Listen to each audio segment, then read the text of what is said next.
Interesting times for sure. This is going to be an interesting video, and I'm not really sure how it's going to play out. But really, the point of this video is, reputations matter. This is a long-term business. It's a people business, and when you think things are over, sometimes situations change. So, I want to give everybody an update on what I'm calling saving the deal of the year. It's by no means done, but momentum is certainly shifted. And I think we're finally communicating. So I just thought I would share where it is real quick and see what happens in the next 48 hours. So again, we'll just remind everyone where we're at with what I'm calling the deal of the year, talk about sort of what happened, talk about something that unfortunately happened, and then this is what what I felt we could get done. Again, always being open and honest with what's going on. So again, remember this is the 6-unit package where I made multiple offers, starting at 75 grand, each, and then ultimately ending at 100K each.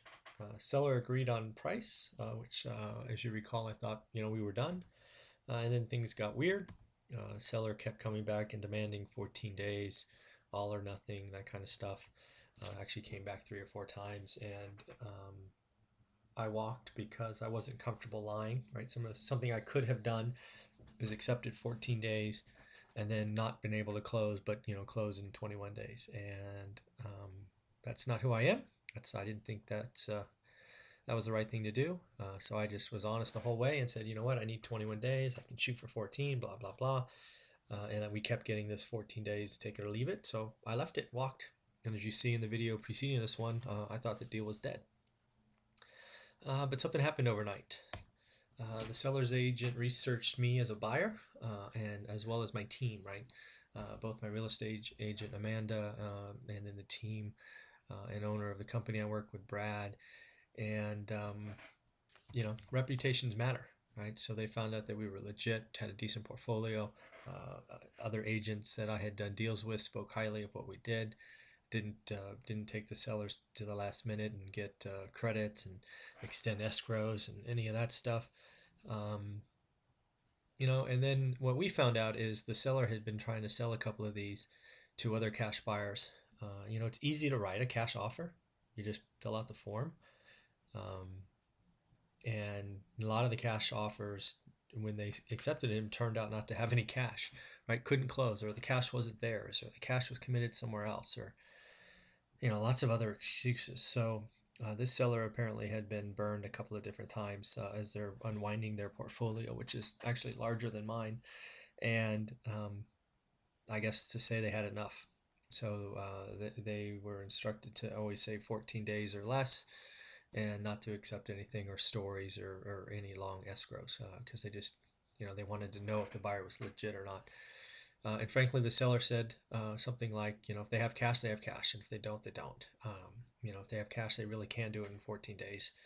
And, so that was sort of their feeling and their stance until they researched us. Again, he called them cashless investors, which I thought was funny. Hence his hard push on 14 days. It's sort of his litmus test to a buyer, and apparently he says he loses about half the offers when he forces 14 days. He lost mine, for example, for different reasons, but I can get where he was coming from.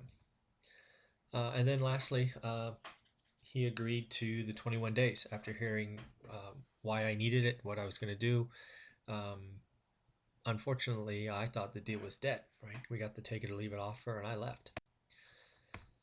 So I thought it was dead. I'd moved on. I sort of created that last video to make myself feel better and finally put it to bed.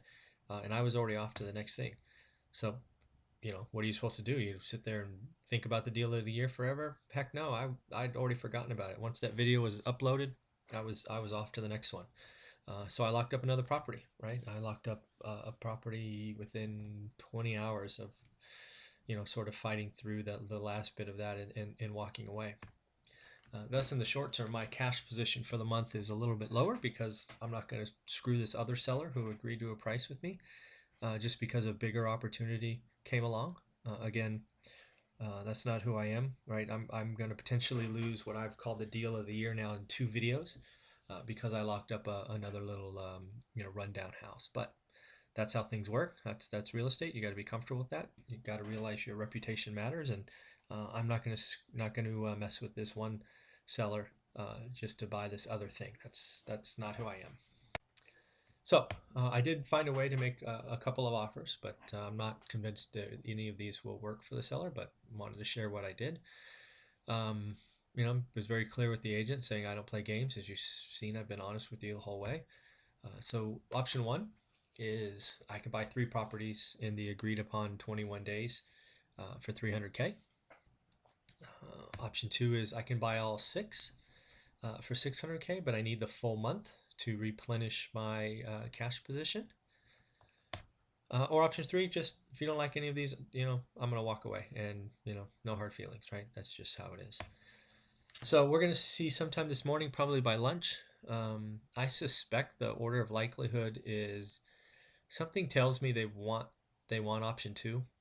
I think they've done their research and realize we do what we say. So I think reputations are going to matter. But again, like the last video, this could just be my internal clock fooling me.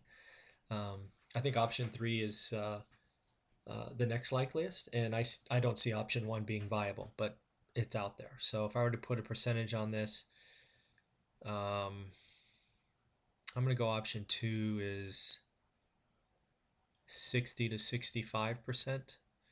I'm going to go option 3 is the rest, right? Either 40 or 35.